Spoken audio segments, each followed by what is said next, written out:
So we kept our ramp from the boost up on the hub dyno, and we found out that 130 pounds of boost, the stock cast cylinder head just wouldn't take it. We believe since we made at about 80 pounds of boost, we were making 2,000 horsepower. 200 pounds of boost, we should be making about 3,000 horsepower. Then we're gonna work on developing a billet cylinder head. From there, we should be able to hit our projected boost numbers of 200 pounds of boost.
Hey, I'm Mark with Mazworx Manufacturing. We're here at our facility at Mazworx. We're known for building SR20s, 2Js, and RBs. We build some of the best and some of the most powerful SR20s in the world. That is our specialty.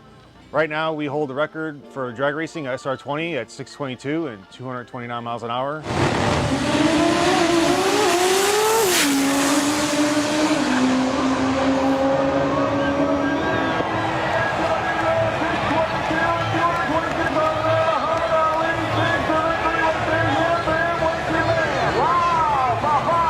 The highest horsepower SR we've built on a single turbo has been 2,000 horsepower.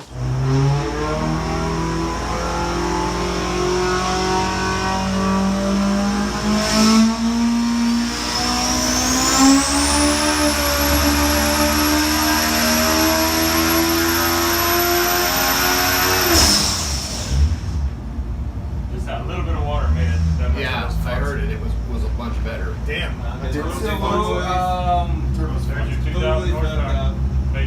And we've also done the compound turbo at about 2,300 horsepower.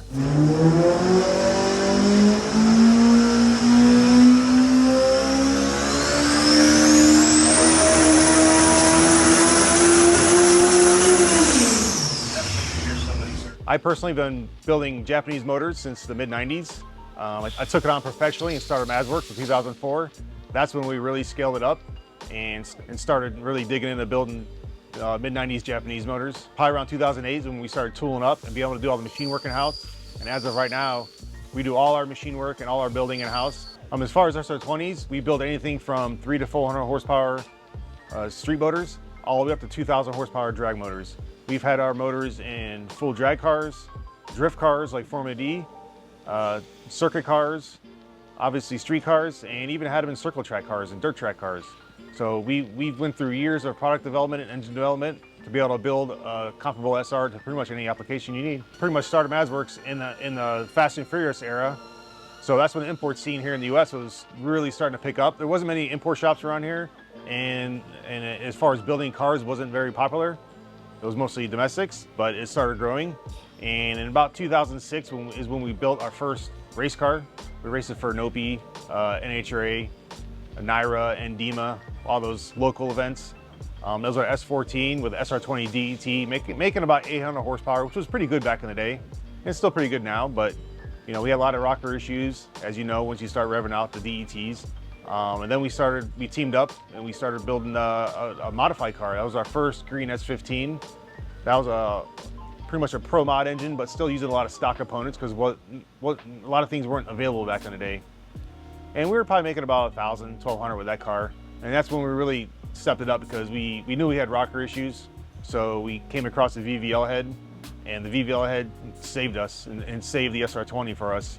And that's when we really started kicking off. 2008, 2010, we raced the S15 the first green one. Then the second one came around, which we see behind me. That was with Team Techno Toys. And we took it to the next level and started making billet blocks. We started tooling up, having our own machinery, and we could really do some product development. And throughout those years with the S15, we developed the SR20 quite a bit. And we can really push its capabilities with the VVL head. And we ended up going all the way up to 2,000 horsepower with it. Then the next step after that was doing the compound car. And that's when we took it to the even next level with 3 turbos on it and making 2,300 horsepower plus. That's going to be hopefully the future of the SR. And you know, right now we're R&D and roller rockers. And then after that, we figure that out, we're going to start making billet heads. So eventually we'll be able to make a full billet SR20. When we were racing the S15, we really got a good grip on it when we teamed up with Shane T. And that's what really accelerated our program, because we had a lot of little engine issues that we couldn't figure out, and he helped us figure those out. We took the car to a local Orlando event, and we won that event, a sport compact event, and we were really confident with the car and with the engine package and everything down the line. And then we took it to World Cup finals up in Maryland, and we won that event with it. And that's what probably was the peak of our career, because we had full confidence in the car, in the drivetrain, and the engine, and at that point we can go rounds like a bracket car with it. So with the compound setup, we had a good stopping point there because we had the car on the dyno and we wanted to figure out what would break first. So we kept our ramp and the boost up on the hub dyno, and we found out that 130 pounds of boost, the stock cast cylinder head just wouldn't take it. We knew something was gonna break first, we just wanted to find out what it was. So right then and there, we knew we needed to build a head, but we know we need to change the VVL motors over to a roller rocker, which was another dilemma. So we ended up teaming up with MT Performance out in Australia, and they developed a roller rocker. So we got them in this motor here. We're gonna test the roller rockers. Everything looks like it'll work pretty good. If those work out well, then we're gonna work on developing a billet cylinder head. And from there, we should be able to hit our projected boost numbers of 200 pounds of boost. So with the calculations we did with the SR is we believe since we made at about 80 pounds of boost, we were making 2,000 horsepower. 200 pounds of boost, we should be making about 3,000 horsepower. But we know that keeping the same power band, the torque numbers are gonna skyrocket, and being only 4 pistons and 4 connecting rods, that probably won't be good for the motor. So as we increase the boost, we're gonna try to increase the RPM of the motor to keep the torque down and hopefully keep this motor alive at 3,000 horsepower, theoretical. We know there's gonna be some loss of efficiency with such a small motor. We're trying to cram so much air into it, but you know, it's a theory. We're going to test it out and hopefully we can make it happen.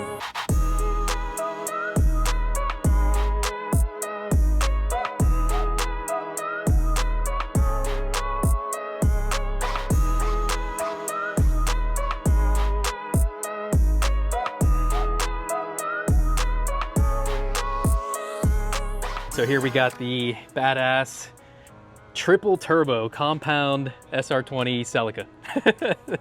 This thing is wild, dude. So yeah, give us a rundown for those who haven't seen this thing. Absolutely insane.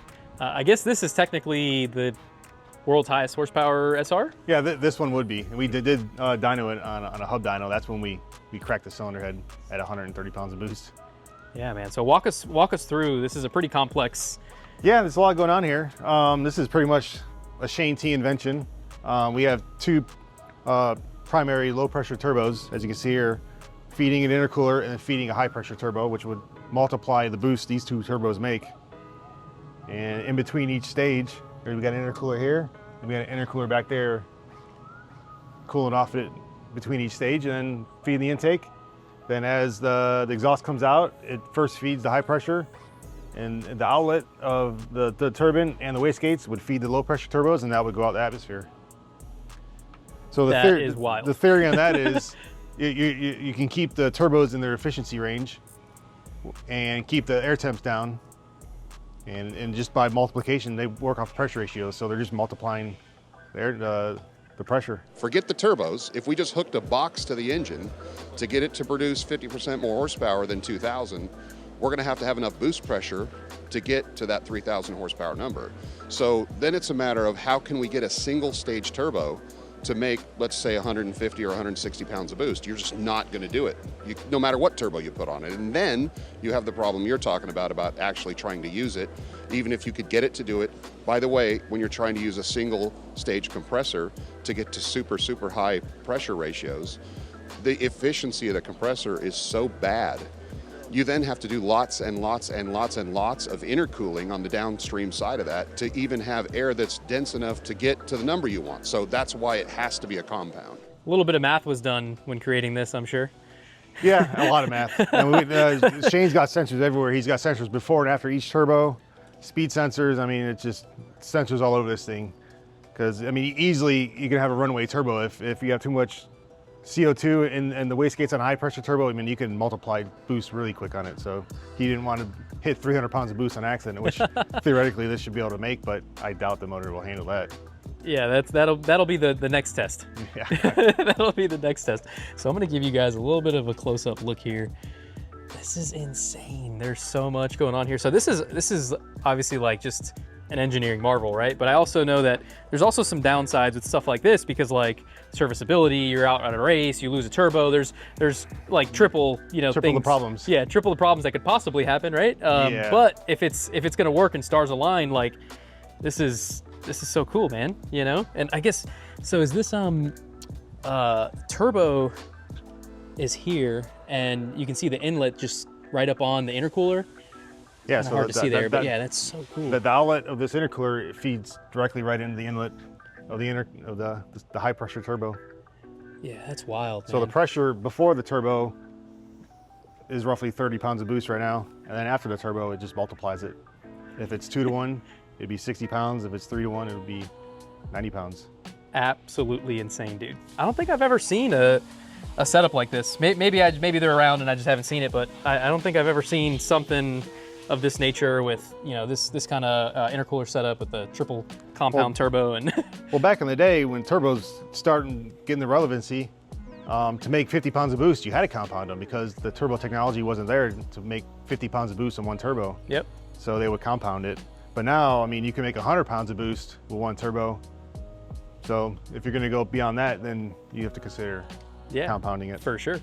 Yeah, because I mean, we've traditionally seen like compound setups usually like on diesels or, you know, things like that. I've seen like twin turbo compound setups, you know, but with 3 turbos, yeah, this would probably be one of the first for me on an import. This is nuts, man. And that's a 2.2 liter? That's basically the same motor that we had in there. The only thing, this one has the original rockers. To get this motor out is a little bit of a mission with everything that's going on here. But if everything works out over there, we're just gonna make the change here, and then, you know, hopefully we can make a billet head and really push this thing to 200 pounds of boost. Heck yeah, man. So first we're gonna try to hit 200 pounds of boost, and then we're here to here first. Then we're gonna go for 300 pounds of boost. Only here on TRC. I mean, 20 years ago, 100 pounds of boost was just unheard of. Unheard of, right? And now it's like normal. Yep. Dude, thank you so much for showing me, man. This thing is so awesome. So crazy that's right here in our backyard.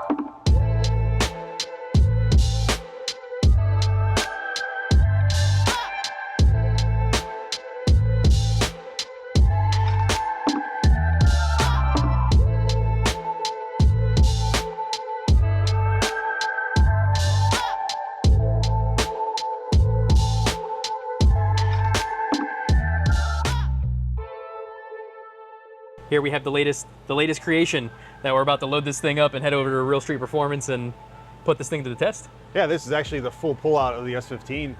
What we wanted to do is, we know this is a good combination, it's solid, so we didn't want any variables on that side.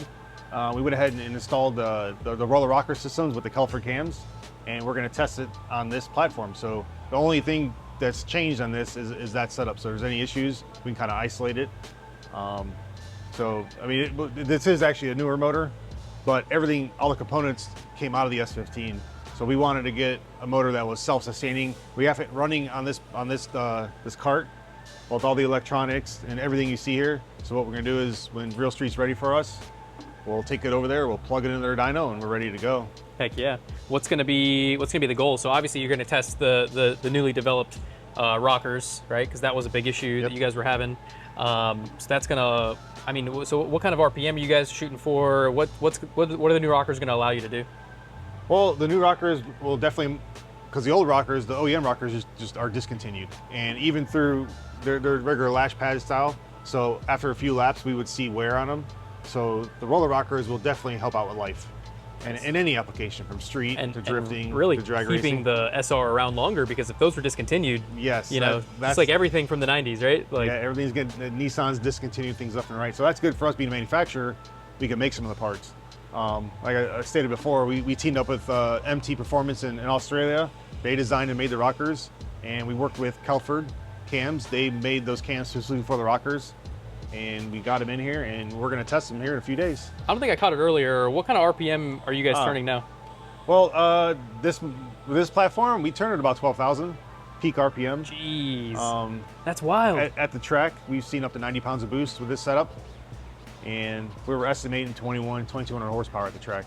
Wow. Boost. So earlier when in your interview you mentioned, you know, if you're trying to get to that 200 psi range or something like that, you guys might try to turn RPM up from there with if you get the billet head and kind of do all that. And I mean that's wild, man. You're getting to like you know, motorcycle RPM, like that's pretty nutty, man. Well, it's a lot of R&D. I mean, there's a lot of theoretical involved, but then you do the R&D to prove it or disprove it. The single turbo here doesn't have enough power. It doesn't have enough airflow to handle the power we want to make.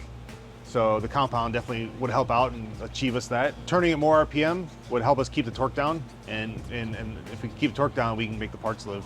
Heck yeah, man. That's awesome. So what for this setup that we're about to take over to Real Street, what's the turbo size on that? Well, this is a Precision 88 XPR. This turbo we've had for years. I think this is probably one of their first XPRs that they were R&D'ing. Shane T got us that turbo back when we hooked up with them, I want to say 2018, 2019.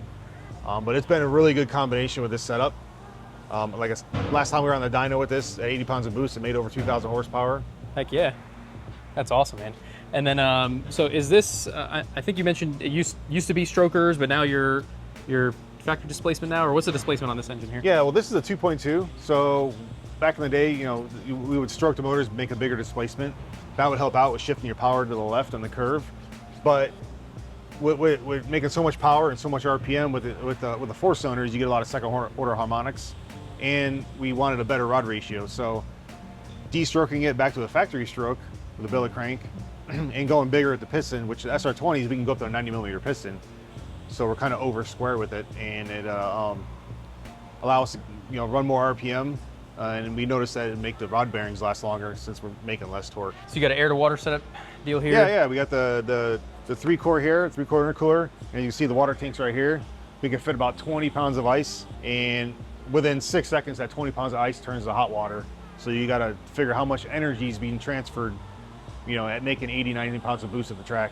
Yeah, this thing is as max effort as it gets for something SR platform. And then you got the old billet block here. So that's an in-house billet block you guys make? Yeah, we make the billet blocks here. This is our Pro drag block, so it's no water. It's a very robust platform. It's a 4-bolt main, but we mostly make our Pro Street version, which mimics a factory block and is better used for wet applications. And the next step would be, if the roller rockers are proven to be good, which we believe they are, but we just got to physically prove it. The next step would be designing and make a billet head for this application. Ultimate SR20 on the way. Yeah, I mean, we've had so many years of development in this motor. I mean, why stop now? I mean, it's a good platform. You know, it's our business. I love this motor. You know, I've been dealing with it for almost 30 years now, and why turn back? I mean, this is where it's at for us. Heck yeah, man. All right, so we appreciate you showing us this, man. This is honestly, you're taking these things to the next level. Super, super excited to get this thing. So we're gonna get this thing loaded up. We're gonna head over to Real Street. In the next episode, you guys are gonna get to see us messing around with this thing on the engine dyno and hopefully making a ton of jam with it. Yeah, man. Yeah. Hopefully keep all the rods in it. Yes, sir. Cool.